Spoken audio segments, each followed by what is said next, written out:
దేవుని కృపావాక్యం వింటున్న మీ అందరికీ ప్రభు పేరట వందనాలు. పరిశుద్ధ బైబిల్లో నుండి మనము ఒక వచనాన్ని చదువుకుందాము.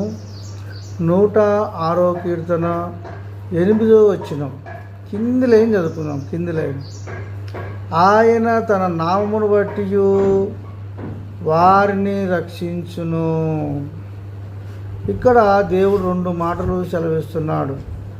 ఆయన తన నామమును బట్టి వారిని రక్షించును. ఆయన అంటే ఎవరు అంటే దేవుడు.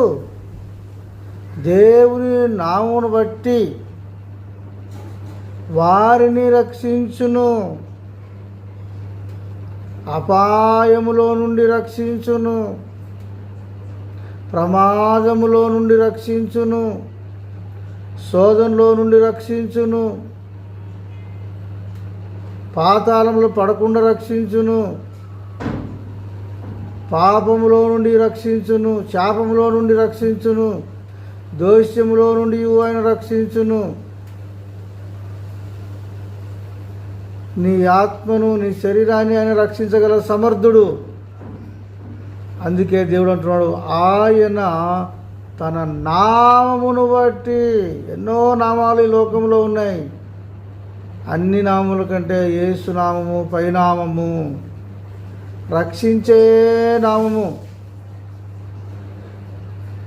ఆ నామములో మనం ప్రార్థన చేసినట్లయితే దేవుడు వారిని రక్షిస్తాడు. పాతాళంలో పడిపోకుండా రక్షిస్తాడు. నీ ప్రాణాన్ని రక్షిస్తాడు, నీ ఎముకలను రక్షిస్తాడు. ఆయన నిన్ను బతికిస్తాడు. కాబట్టి దేవుని యొక్క వాక్యం సెలవిస్తుంది, ఆయన నామమును బట్టి వారిని రక్షించును.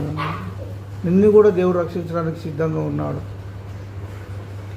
ఎన్న దెబ్బ తగలకోకుండా, ఏ అపాయం నీ వద్దకు రాకుండా దేవుడు నిన్ను రక్షిస్తాడు.